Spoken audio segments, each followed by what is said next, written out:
In this week's episode of the Working with Evernote, I show you how I use my checklist notebook.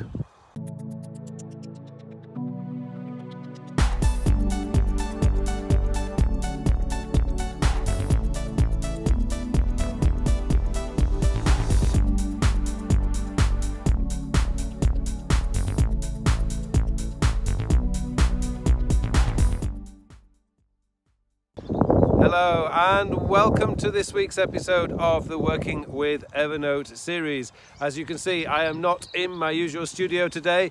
That is simply because I am now on vacation, but these videos are very important to me, so I thought I would put together a quick video for you. Now, this week's episode is about my checklist. I think it's actually label rather than notebook. And what I've basically done is I have just finished rereading Getting Things Done by David Allen, which is a book that I read every single year. And it always brings back things that I've forgotten to do or I've let slip throughout the year.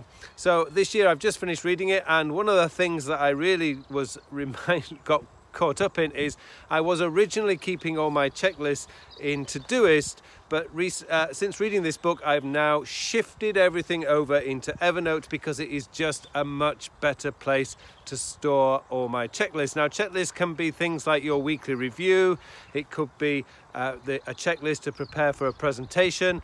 It could even be a checklist for projects that you actually regularly do, or similar projects that you regularly do, and things that you just need to go through step by step in order to complete the project. And what I want to do in this brief episode is just go into my checklist folder and show you what I'm using it for, how I'm using it, and it may give you guys some ideas of what you can do to use a checklist label or notebook, it doesn't really matter, in Evernote. So before we go into Evernote though, I would just like to say, if you like this video, please click on the like button below, and if you haven't subscribed to this channel yet, please subscribe. Okay, let's get straight into Evernote and I'll show you what I mean.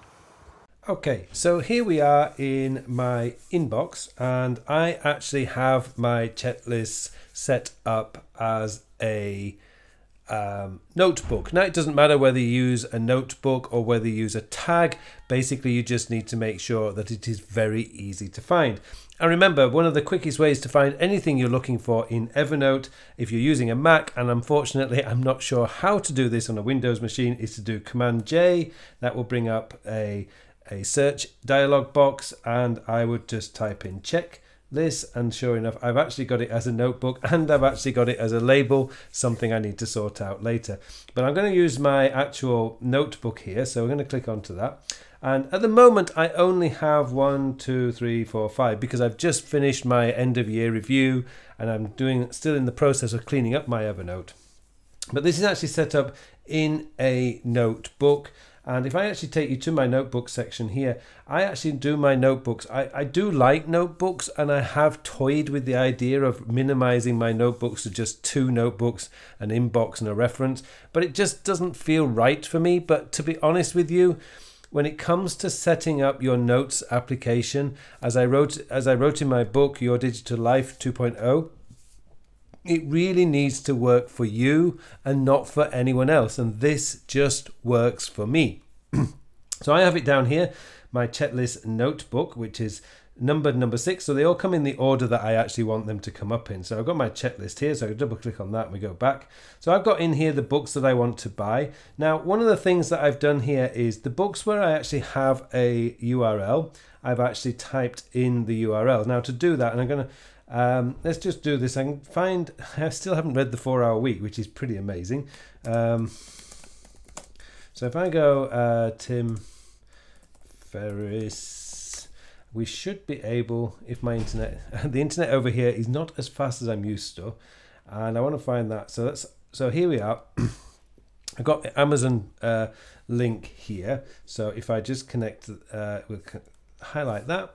Go back to this, and the 4-Hour Week, all I have to do now is Command K, which will bring up the enter the web link, type that in there, and now that's a clickable link. I click on that and it'll take me to that website. There's just a quick test for you if you weren't thinking about how you would actually do that. So you would just highlight the actual line or word or whatever you want to do, Command K on a Mac. Unfortunately I don't know how to do this on a Windows machine. I do apologize, but I'm sure you Windows guys out there know exactly what to do for that. And you just enter the web link for that. So that's how you would set that up. So these are all the books that I actually have come across and I do want to read.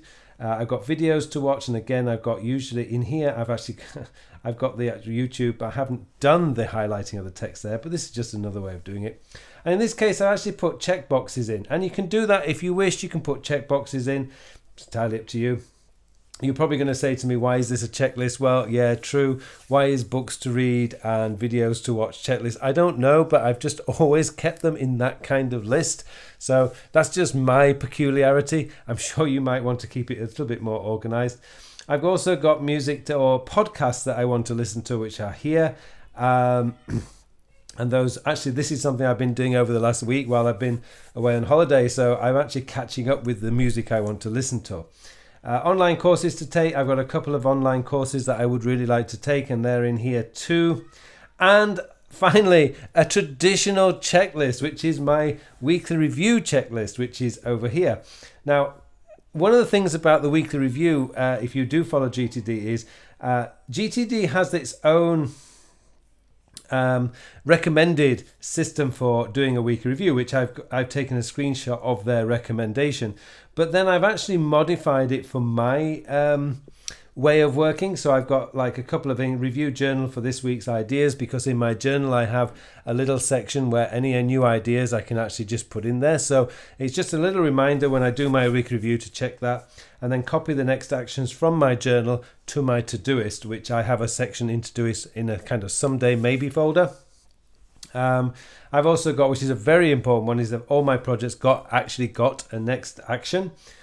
And then I've got a few other ones down here, which is very specific to the work that I do. So have all student notes been collected? Have all feedback forms been written? Have all action this day email folders been emptied?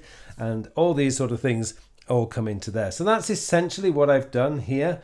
As I say, I've got it as a checklist. I've got it as a notebook. You may wish to use it as just a label. It doesn't really matter. And if you use the command key for searching, you can actually use you can actually go in for checklist as in here, or you can do it. I don't know what I've actually got on my label. I've actually got a presentation preparation checklist here, which actually now needs to be moved to my checklist. So I can just do that. That's now done. And my weekly review's got so I could remove those labels now if I wish to. But if I go back to my checklist now, you'll see that that has now come in, the presentation preparation. So I do actually have one of those as well for when I'm doing presentations. Okay, hopefully you found this useful. I hope you all had a wonderful day yesterday on Christmas Day. It just remains for me now to wish you all a very, very relaxing holiday week. And I will see you in the next episode. In fact, actually, I will see you next year. So a very, very happy new year to you all.